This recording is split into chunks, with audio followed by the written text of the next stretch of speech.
I love ice cream, I love flaming hot Cheetos, but everything about this screams scam. But why does the end result look kind of good? So let's try it. Kind of like Cold Stone, we're gonna add a scoop of ice cream onto my ice pad. Now we're gonna crush up our flaming hot Cheetos. That satisfying crunch sound. Somebody said this is how you know they're running out of ideas. But somebody else said I'm gonna eat this even if it's the death of me. And with this amount of flaming hot Cheetos, definitely gonna be the death of me. Oh my goodness. The chili powder from the flaming hot Cheetos is making the ice cream look kind of like strawberry ice cream, but it's not. Let's scoop it into a cup. They crushed even more flaming hot Cheetos on top, but I think I'm good. This has gotta be a scam.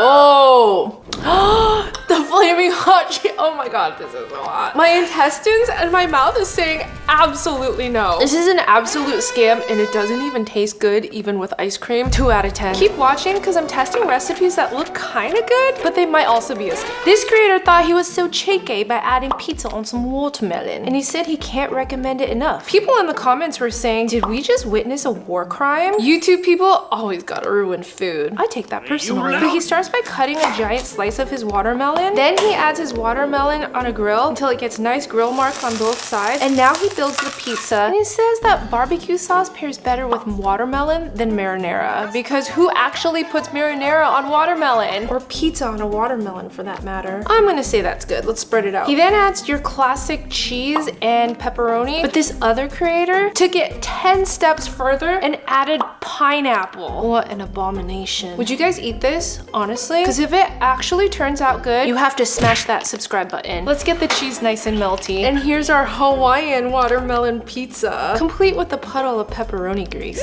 Somebody said, as an Italian, I am deeply offended. Watermelon is still watery. Somebody else says, I'm not even an Italian and I am offended. If you're wondering, the crust is not very soggy. There's still a little bit of a crisp to it. We're going for a thick crust pizza here.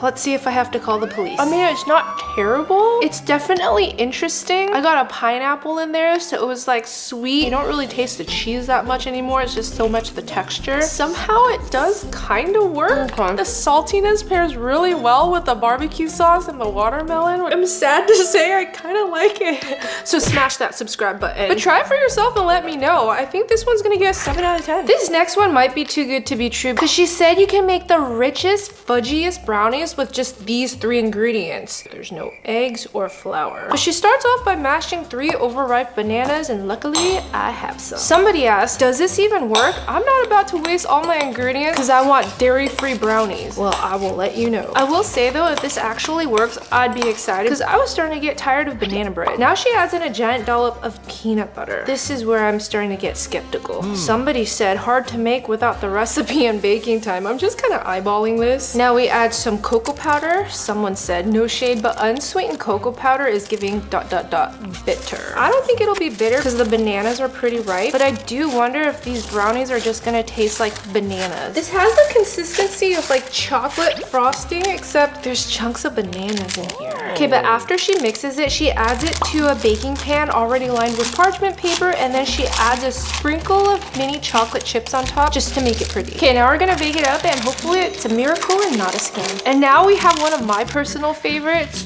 Jane Brain, who's making these burger fries cups. I never really know if she's trying to troll us or she's actually just being creative, but this one looks like it could be good. She starts by laying frozen fries down into muffin tin, and since I'm not sure if her recipe's gonna work, we're just gonna do 4. And then she forms a little cup around the outside, just like sticking up like this. I'm gonna say the precision of her forming those cups takes a little bit of engineering because mine's not really standing up. Mine looks terrible. Maybe once we add the stuffing, it'll be better. We're just gonna do 3. So then she adds shredded mozzarella at the bottom. I guess that'll be our glue to hold the fries. And then she adds not a burger patty, but minced burger meat. Okay, I gotta make the burger meat first. So I'm gonna scramble a little bit of beef, add salt, pepper, and onion powder to make my deconstructed patty. All right, burger's looking good. Let's add it to the center. Okay, now she tops it off with some melty American cheese. And then we're gonna bake this off until the fries are nice and crispy. There's no way that she put it in the oven for 35 minutes to get the cheese melty and crispy at the same time because my cheese burned. Thanks, Jane Brain. Even if she used cheddar for being in the oven that long, it would have melted down anyways.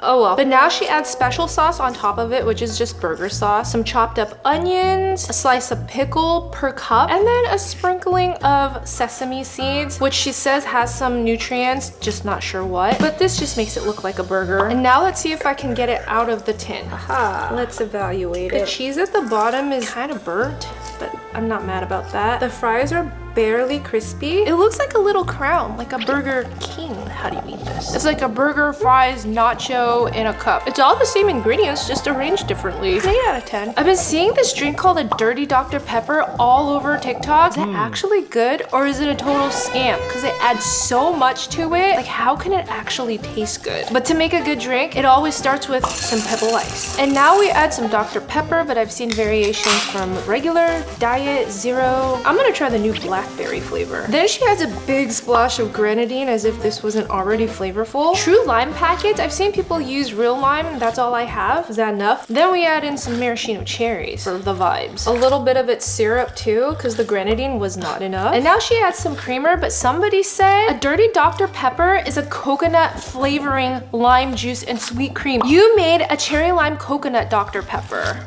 Sorry.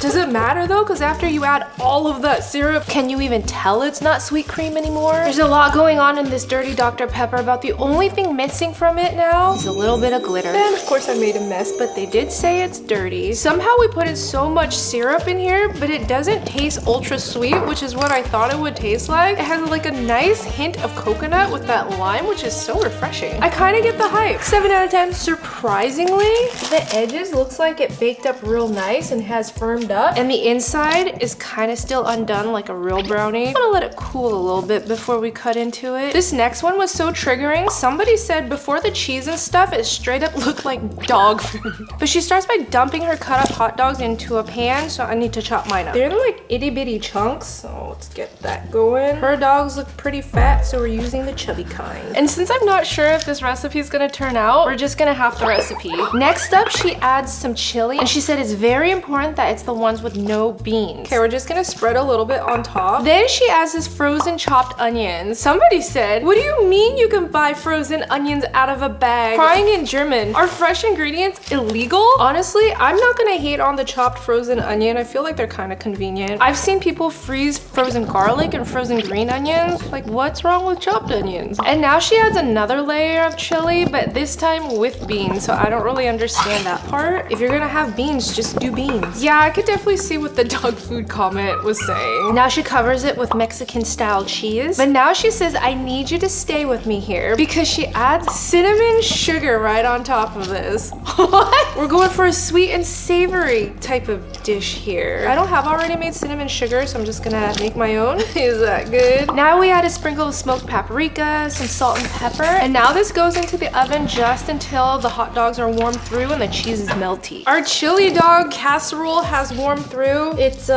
interesting to say the least. Now she lets her friend test it inside of a hamburger bun, to which her friend said it's a 9 out of 10, but if you were to add ketchup and mayonnaise, that would bring it to a 10 out of 10. So let's try the 10 out of 10 version. This is basically a chili cheese dog. Why is it so soupy? Maybe it was the frozen onion crying. Maybe we just have to trust the process, because someone actually said that looks fire as heck. Honestly, it's not bad. I do taste a little bit of that cinnamon sugar in there, but it balances really well with the salty hot dog, and I might actually like this. I don't think it's a scam recipe. It's definitely not a 10 out of 10 like her friend said,